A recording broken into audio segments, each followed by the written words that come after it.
So now we're in the office of immigration in Mazatlan.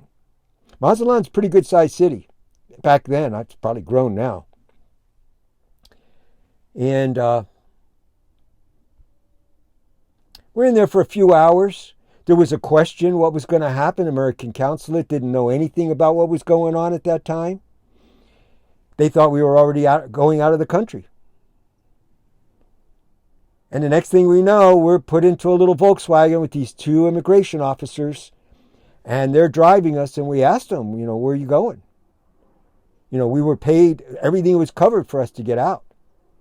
And because the American had actually paid, all they asked it for was transportation money for us and one officer. Because they realized they weren't going to get anything else from us. And ends up, they tell us, we're taking you to the house of God. So what do you mean the house of God? You're taking us to a prison? Yeah. So they take us to a big prison.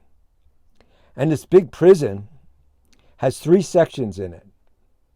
We come to find out as we're there. Their main section is anywhere from a year to 5 years. And then they have another section if you're over 5 years.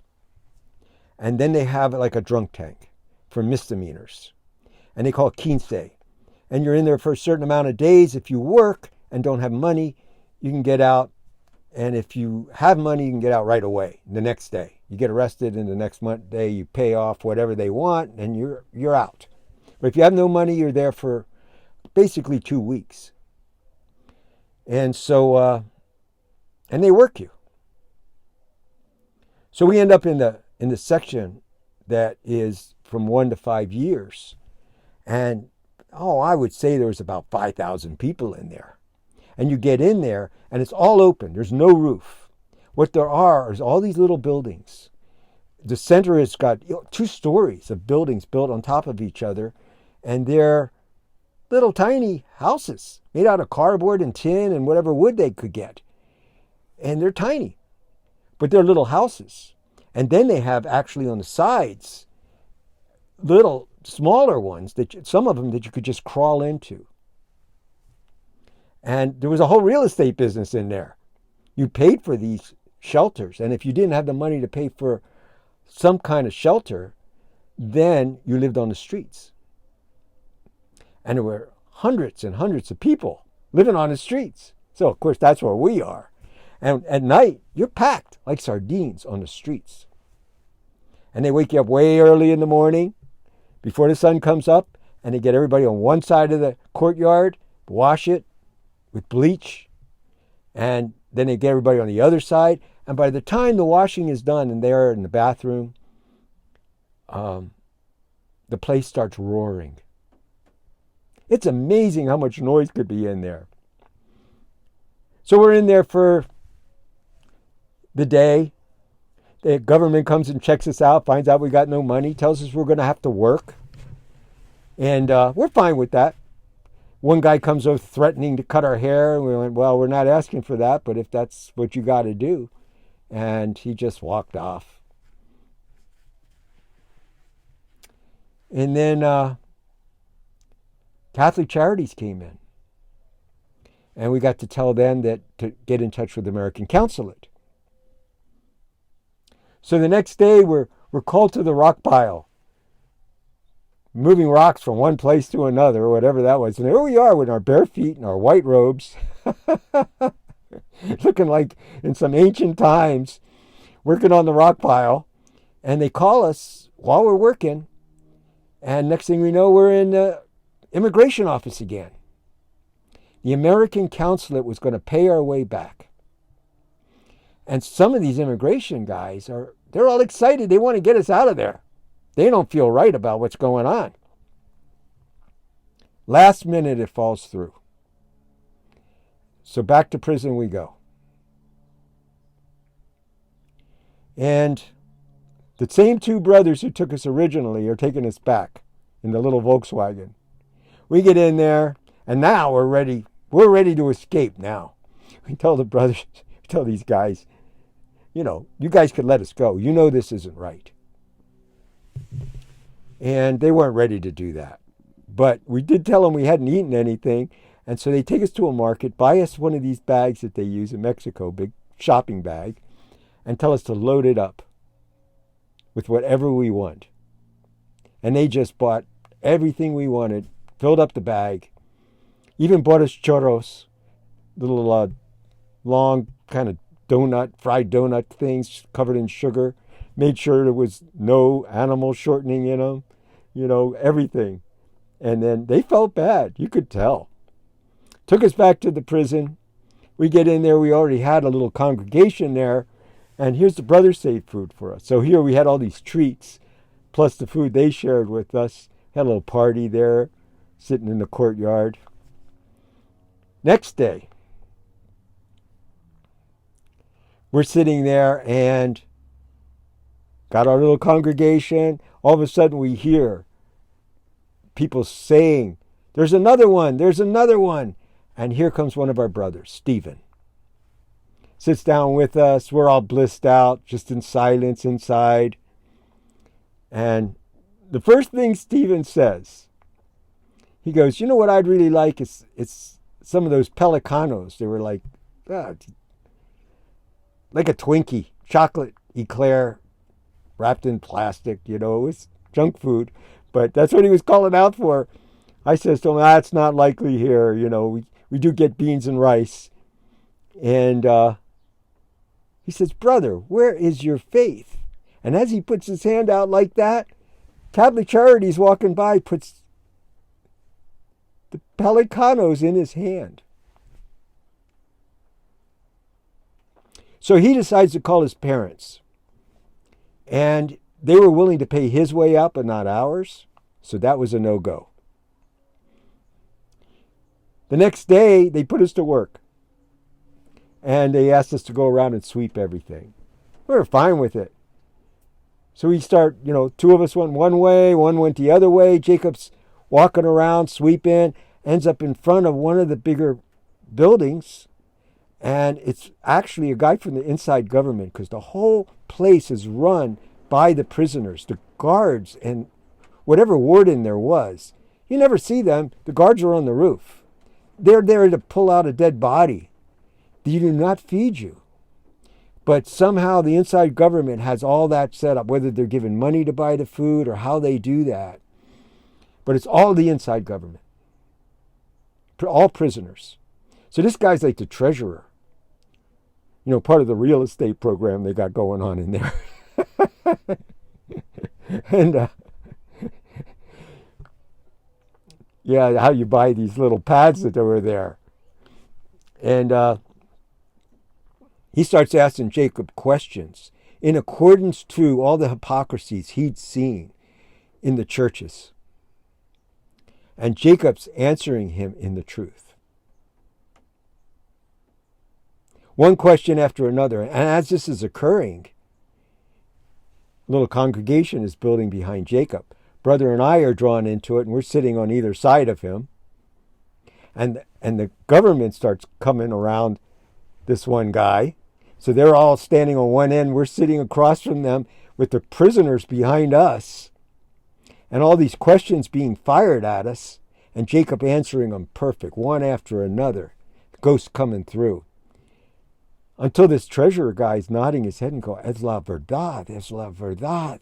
It's the truth. And then the ghost comes out and starts firing on these brothers, saying, man, you guys, you rebelled against the world you were born into. And here you are doing the same thing that you rebelled against. And getting down with these guys. It was beautiful. So the next day they moved us to Quince, which was a gift. Much quieter. At night, you'd get more people coming in. It was a constant flow because a lot of people was only one night spent. Then the ones who spent longer, we got to know them. And during the day when people went to work, they didn't ever ask us to work. Our first day in there, they bring the food in, and there's maybe 25 people in there, 30 people. And it's another open courtyard. That's all it is. I think it did have a little bit of a roofed-in area, but not much, a little shade. But basically wide open. And So they're serving the dinner.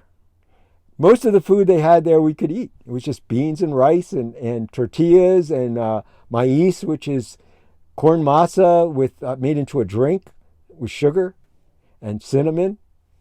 And so we were set as far as food goes.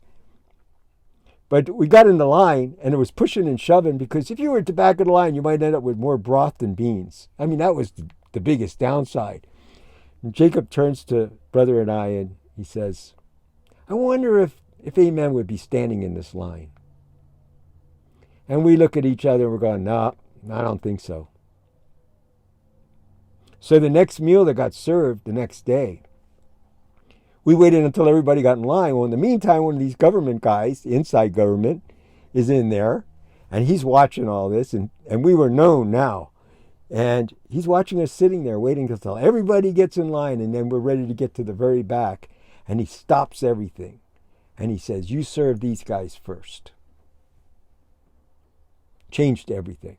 Never had pushing and shoving in that line, and people were moving. It wasn't the same people there. It changed the whole spirit of the space. And everything that the Father gave to us, we shared. We had a connection with a transvestite who was probably prostituting himself in the prison. But he was our connection. He loved hearing the word. And he would come to the door, and we would talk to him and bring gifts. He would bring gifts from the kitchen. He had free run of the joint. So he knew we were vegetarian, so he'd bring us food, special treats. And we would have little parties in there with the brothers that we would connect with. It was very beautiful. And so we were in there for, it was, by the time we got out of there, it was close to a month. Lots of connections, lots of happenings. I couldn't even tell them all. We only got threatened one time by one guard. He was asking us questions, and we told him we were from the kingdom of heaven. He asked us where we were from. And he came in and he was threatening us, but he could not touch us. He was like a little ant, and everybody saw it.